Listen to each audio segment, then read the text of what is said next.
नमस्कार, आदाब, सत श्री अकाल। दोस्तों, हाल ही में विदुनोद चोपड़ा का एक इंटरव्यू आया। उस इंटरव्यू में उन्होंने कहा कि उस इंटरव्यू में बता रहे थे कि जब वो एकलव्य बना रहे थे तो एकलव्य के लिए जब अमिताभ बच्चन से मिलने गए तो अमिताभ बच्चन के एक सेट पर अमिताभ बच्चन की वैनिटी वैन में उनकी मुलाकात हुई। चोपड़ा साहब कहते हैं कि जब अमित जी से मिलने गया, अपनी गाड़ी में बैठा था तो मुझे बहुत जोर से सुसु लगा था और बीच में कहीं जगह नहीं मिली। तो उनका कहना है कि मुझे पता था कि अमिताभ बच्चन की बहुत बेहतरीन वैनिटी वैन है, उसके अंदर बाथरूम होगा ही, इसलिए मैं सोचा कि जब उनसे मिलूंगा तो मुलाकात से उनके बाथरूम में जाकर उनके बाथरूम यूज कर लूँगा। उनका कहना है कि जब मैं बच्चन साहब के पास पहुंचा तो मैंने उनसे कहा कि मैं आपको अपनी स्टोरी का नरेशन देने आया हूँ, लेकिन फ़िलहाल आपको नरेशन देने से ज़्यादा ज़रूरी मुझे आपके बाथरूम में जाकर सुसु करना है। बच्चन साहब ने जब ये सुना तो हंसने लगे और उन्होंने उनसे कहा कि नहीं, प्लीज़ आप जाइए, पहले आप मेरा बाथरूम यूज़ कीजिए, उसके बाद नरेशन दीजिए। विनोद चोपड़ा गए, बाथरूम यूज किया और नरेशन देने के लिए आए और उन्होंने स्टोरी नरेट की। इसके अलावा जो विनोद चोपड़ा ने कहा वो उल्लेखनीय है। उनका कहना है कि जब मैं बच्चन साहब की वैनिटी वैन में पहुंचा तो उनकी वैनिटी वैन में रेखा जी मौजूद थी और एक और बहुत पुराने एक डायरेक्टर मौजूद थे। अमिताभ बच्चन और रेखा के प्रेम संबंधों की शुरुआत मिड 70s में हुई थी। देखा जाए तो 50 साल बीतने जा रहे हैं और आज भी इनका प्रेम संबंध वैसा ही है जैसा 50 साल पहले था।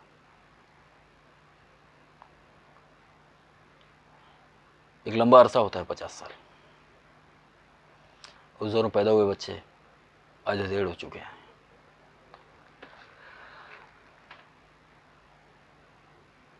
अमिताभ बच्चन की बात की किसी पीढ़ी की जो पीढ़ी है वो अभिनेता और अभिनेत्रियाँ जो 80 और 90 के दशक में आए हैं, कोई एक प्रेम संबंध आप बताइए जो इतने लंबे अरसे तक टिका हो। मैं उनकी बात नहीं कर रहा हूँ जिनकी शादी हो चुकी है, ऐसे बहुत से जोड़े हैं जिनकी 80 के दशक में शादी हुई, 70 के दशक में शादी हुई और आज तक बड़ी सफल शादियाँ चल रही हैं। कोई ऐसा जोड़ा जिसकी शादी किसी कारणवश नहीं हो सकी, लेकिन आज भी उनका प्रेम वैसा ही है जैसा तब था। अगर आप लोगों को ये क्या दो तो बताइए। ऐसे उदाहरण उसी दौर में मिलते हैं, उसके पहले भी मिलते हैं। ये तो 70 की बात है। 40 के दशक में देवानंद और सुरैया का अफेयर था। सुरैया की नानी को ये रिश्ता मंजूर नहीं था और उनकी सुरैया की नानी की वजह से देवानंद और सुरैया की शादी नहीं हो पाई। उसके बाद देवानंद ने कल्पना कार्तिक से शादी कर ली। सुरैया ने नानी की बात मानकर शादी तो नहीं की, लेकिन पूरा जीवन उन्होंने देवानंद का नाम लेकर गुजारा। उनकी मृत्यु कुंवारी थी अपनी मृत्यु के समय। वो किसी और के बारे में सोचा भी नहीं, कभी नहीं सोचा और आखिरी दिनों तक उनके जुबान पर देवानंद का नाम था। आशा पारिक 60 के दशक में नासिर हुसैन ने उनको इंट्रोड्यूस किया था और तभी से उनका और नासिर हुसैन का प्रेम शुरू हुआ। 60 के दशक की शुरुआत की बात है। नासिर हुसैन शादीशुदा थे, इसलिए आशा पारिक ने उनसे शादी तो नहीं की, लेकिन हमने पूरे जीवन सिर्फ नासिर हुसैन का नाम लेकर गुजार दिया। आज भी आशा जी स्वस्थ हैं उनका कहना है कि मैंने एक से प्यार किया था, मैं किसी और के बारे में सोच भी नहीं सकती। ऐसे बहुत से उदाहरण मिल जाएंगे आपको कुछ दौर के, जिन्होंने किसी एक से प्यार किया और पूरा जीवन उसी का नाम लेकर गुजार दिया। नंदा मनमोहन देसाई,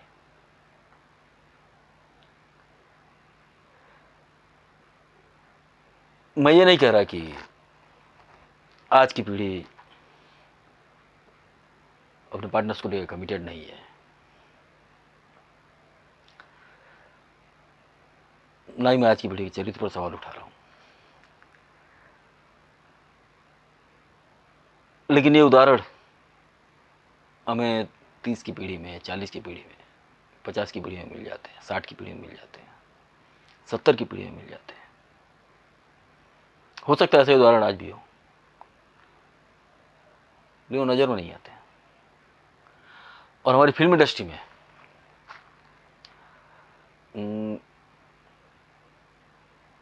अब किसी को चरित्रहीन कहना तो अच्छा नहीं लगेगा, उन्मुक्त स्वभाव कहा जा सकता है कि आज की पीढ़ी कुछ ज़्यादा उन्मुक्त है। जो हमारी पीढ़ी जो हमसे एक पीढ़ी पहले की पीढ़ी कही जा सकती है, वो पीढ़ी जिसने 80 में अपना करियर शुरू किया था, 90 में अपना करियर शुरू किया था, यहाँ से उन्मुक्तता कुछ ज़्यादा बढ़ गई।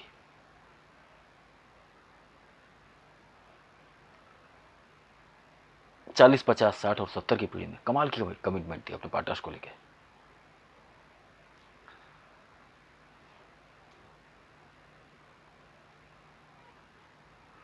रेखा जी,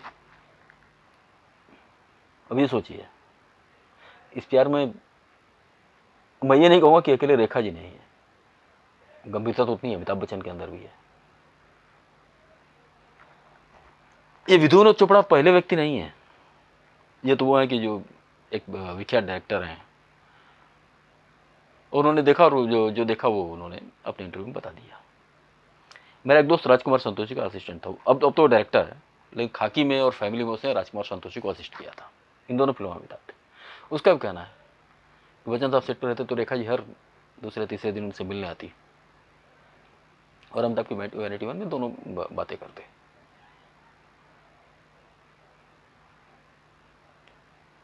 कुछ वो प्रेम संबंध जिनको फिल्म इंडस्ट्री ने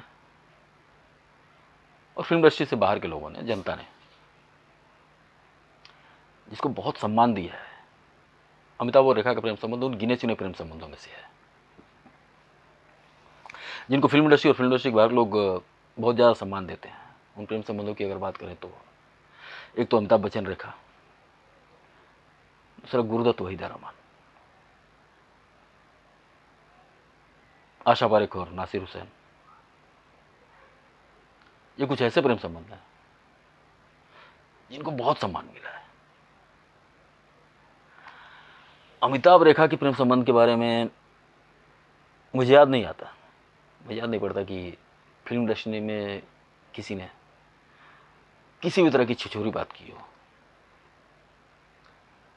और फिल्म इंडस्ट्री के बाहर हुई जो लोग भी इनके बारे में बात करते हैं बड़े सम्मान से ही बातें करते हैं इस प्रेम संबंध के बारे में।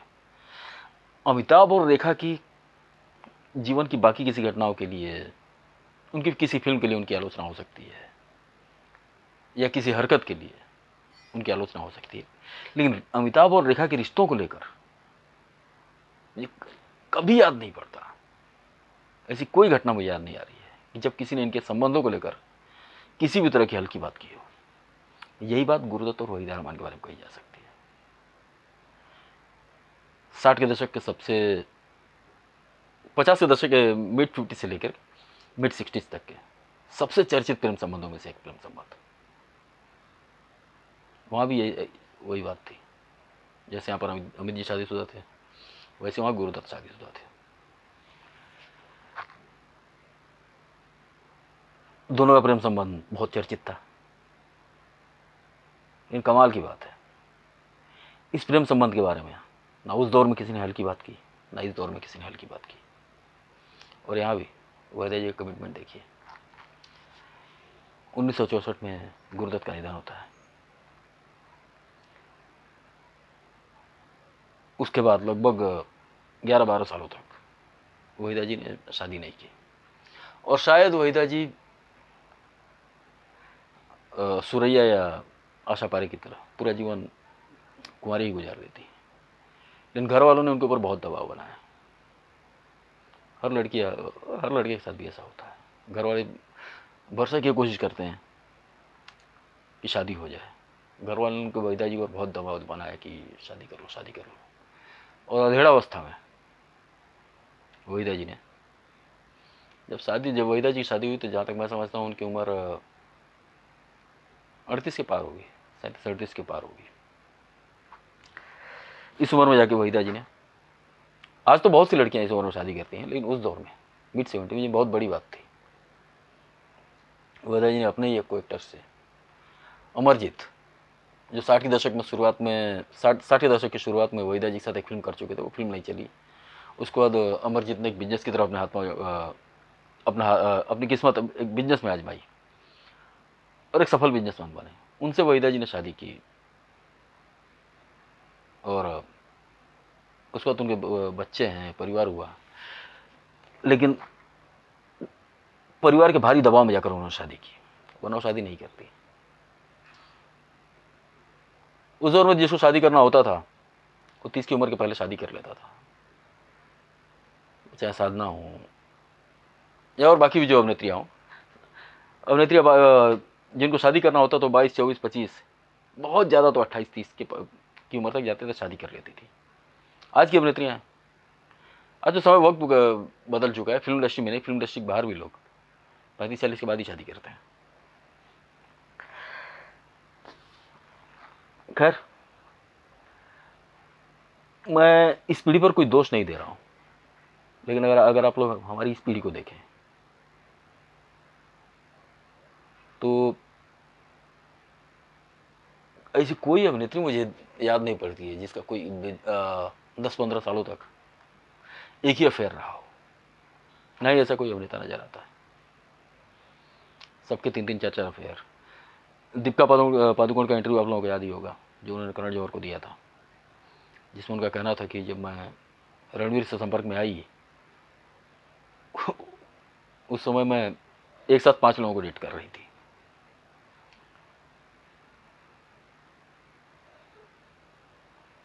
ये उस दौर के लिए या इस दौर के लिए बहुत बड़ी बात है, और ये बात दीपिका पादुकोण ने खुद सार्वजनिक तौर पर कही थी। और भी ऐसी बहुत सी अभिनेत्रियाँ आपको मिल जाएंगी, बहुत सी ऐसी भी अभिनेत्रियाँ हैं जिनके अधेड़ होने के बाद, या अधेड़ क्या कहूँ, बुढ़ापा आने के बाद पति तलाक लेती हैं और अपने से 10-12 साल के छोटे लड़के के साथ लिव इन में रहती हैं।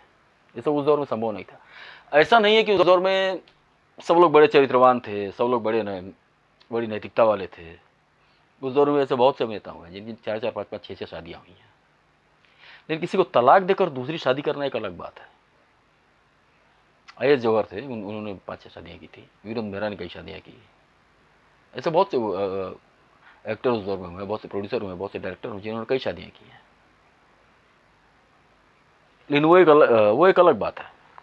लेकिन एक साथ 4-4, 5-5, 6-6 अफेयर करना, और ऐसा भी मैं ये भी नहीं कह रहा हूँ कि उस दौर में ऐसे लोग नहीं रहे होंगे जिन्होंने ऐसे मल्टीपल जो लोग मल्टीपल रिलेशनशिप में नहीं रहे होंगे, जरूर होंगे। लेकिन उस दौर में ऐसे बहुत से लोग ऐसे भी मिलते हैं जो अपने पार्टनर को लेकर बहुत कमिटेड थे। लेकिन और शादीशुदा होकर एक बीवी के साथ या शादीशुदा होकर एक पति के साथ जीवन बिताना एक बात है। अब शादीशुदा होते हैं तो बहुत सारी सामाजिक जिम्मेदारियां होती हैं, बहुत सारे सामाजिक दबाव होते हैं, आपका आप अपना जीवन निकाल लेते हैं।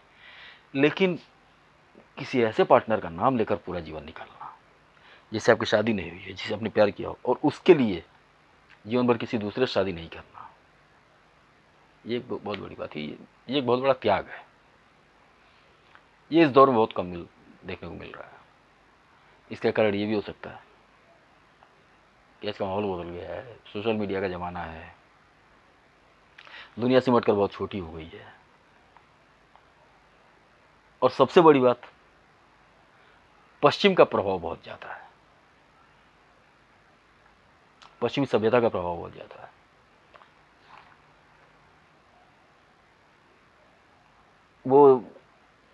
दौर एक अलग था जिसमें खाली सिनेमा ही एक इंटरटेनमेंट का माध्यम था। इतना सोशल मीडिया नहीं था, मोबाइल नहीं था, तो शायद ये भी एक वजह थी।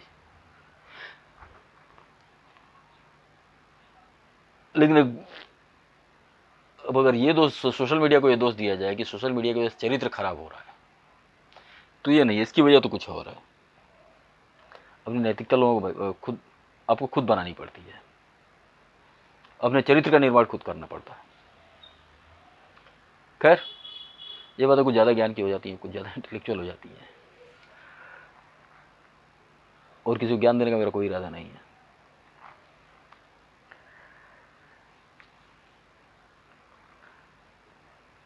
देखा जाए तो 90 के बाद दुनिया कुछ ज़्यादा, खास करके फिल्म इंडस्ट्री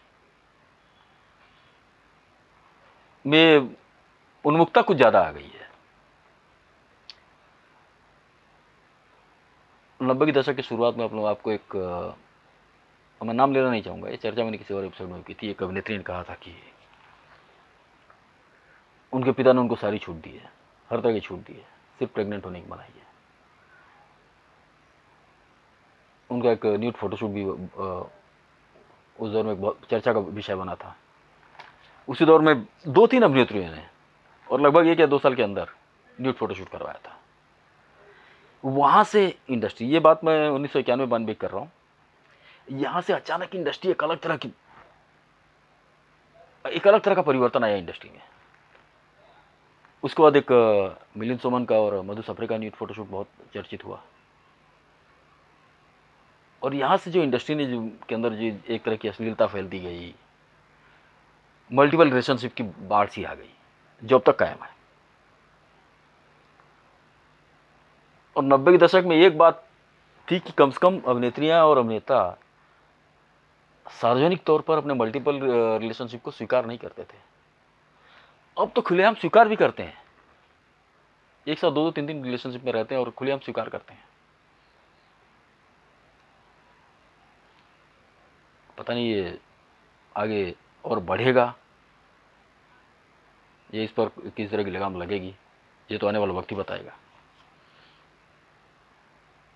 खैर, सबका अपना जीवन है, हर आदमी अपने जीवन में स्वतंत्र है। तो दोस्तों, आज के एपिसोड में इतना ही। अगले एपिसोड में किसी और विषय पर चर्चा करेंगे। तब तक के लिए आप लोग अपना ख्याल रखिए। नमस्कार, धन्यवाद।